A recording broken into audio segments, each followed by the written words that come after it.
2016 में एप्पल के CEO Tim cook India में विजिट करने वाले थे। उसके कुछ दिन पहले ही इंडियन गवर्नमेंट ने रिफर्बिश्ड आईफोन को इंपोर्ट और सेल करने का प्रपोजिशन रिजेक्ट कर दिया था। इतना ही नहीं, टिम कुक ने गवर्नमेंट को पर्सनल रिक्वेस्ट करी कि एप्पल स्टोर को इंडिया में परमिशन दी जाए और उस समय लोकल सोर्सिंग के जो क्लॉज थे 30% छूट दी जाए। लेकिन तब की कॉमर्स मिनिस्टर निर्मला सीतारामन जी ने ये रिक्वेस्ट रिजेक्ट कर दिया। ऐसा लग रहा था इंडिया और एप्पल के रिलेशंस अब बहुत खराब हो गए हैं। लेकिन इन सभी घटनाओं के 7 साल बाद ये टेक जायंट इंडिया में फॉरेन मैन्युफैक्चरिंग का एक बेहतरीन एग्जाम्पल और मेक इन इंडिया स्कीम का एक बड़ा पोस्टर बन चुका है। तो चलिए जानते हैं एप्पल की इंडिया में मैन्युफैक्चरिंग के जर्नी के बारे में।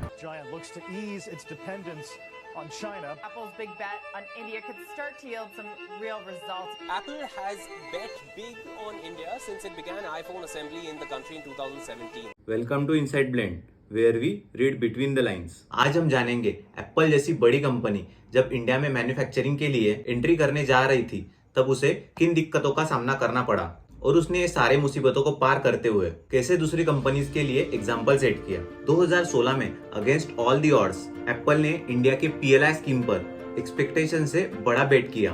पीएलआई स्कीम मतलब प्रोडक्शन लिंक इंसेंटिव स्कीम, जिसकी बदौलत गवर्नमेंट ऐसी कंपनीज को इंसेंटिव देती है जो अपने प्रोडक्ट्स इंडिया में मैन्युफैक्चरिंग करती है, जिसके कारण मैन्युफैक्चरिंग सेक्टर को बूस्ट मिल जाए। और इस स्कीम का फायदा ये है कि दूसरे देशों से इंपोर्ट्स कम हो और जॉब क्रिएट हो जाए। और पीएलआई स्कीम के थर्ड टर्म में एप्पल के वेंडर्स ने मिलके 60,000 करोड़ वर्थ के आईफोन इंडिया में अप्रैल 2023 से लेकर अक्टूबर 2023 के बीच में असेंबल कर चुके हैं। वेंडर्स मतलब एप्पल जैसी बड़ी कंपनीज जो खुद उनके प्रोडक्ट्स असेंबल नहीं करती, वो ये असेंबलिंग वाले पार्ट्स आउटसोर्स करती है, मतलब दूसरी कंपनी से आईफोन असेंबल करवा लेती है। एप्पल के वेंडर्स FY24 में अपनी पीएलआई कमिटमेंट को सरपास करते हुए 1 ट्रिलियन करोड़ रुपीस वर्थ के आईफोन बनाए। इसका मतलब इस फाइनेंशियल ईयर में इंडिया ने आईफोन के ग्लोबल प्रोडक्शन में 10% से भी ज्यादा कंट्रीब्यूट किया है। लास्ट फाइनेंशियल ईयर में उसने 7% कंट्रीब्यूट किया था। एप्पल सिर्फ यहाँ नहीं रुक रहा, फाइनेंशियल ईयर 2026 में अपनी बेट को डबल करते हुए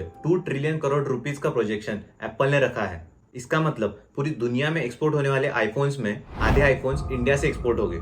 लेकिन ये जर्नी एक स्मूथ राइड बिल्कुल नहीं कही जा सकती।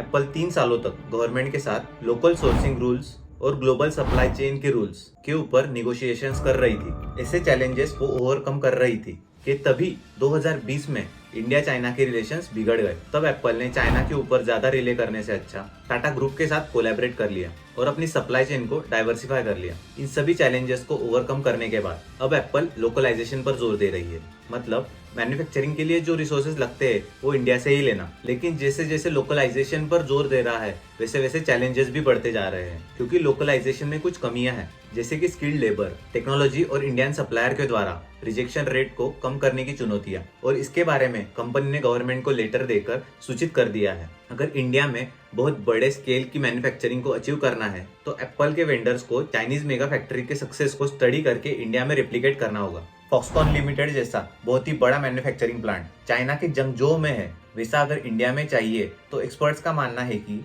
लेबर लॉज में एडजस्टमेंट और वर्कर्स को रहने और उनके ट्रेनिंग के लिए व्यवस्था करनी पड़ेगी। चुनौतियों के बावजूद इंडिया बदल रहा है। डेटा को देखते हुए तमिलनाडु और कर्नाटका अपने स्टेट्स के इंफ्रास्ट्रक्चर में सुधार कर रहा है, जैसे कि हजारों वर्कर्स के लिए डॉर्मेट्रीज और स्टेट लेबर लॉज में चेंजेस जो कि फ्लेक्सिबल आवर्स को सपोर्ट करते हैं। रिजेक्शन से स्टार्ट करते हुए मैन्युफैक्चरिंग में अपना स्थान मजबूत करने की जर्नी, एक शेयर परसिवरेंस, एक स्ट्रेटेजिक कोलैबोरेशन और इंडिया एप्पल के कंबाइंड विजन की जर्नी है। और आगे देखते हुए उम्मीद करते हैं कि इस टेक जायंट का इम्पैक्ट इंडियन मैन्युफैक्चरिंग पे हो, जो कि इंडियन मैन्युफैक्चरिंग को ग्लोबल टेक्नोलॉजी हब बनाए। और सिर्फ इंडियन कंपनीज ही नहीं, लेकिन एप्पल जैसी बड़ी ग्लोबल कंपनीज भी इंडिया में मैन्युफैक्चरिंग का सेटअप करे। With this I am Bhupendra signing off from inside blend.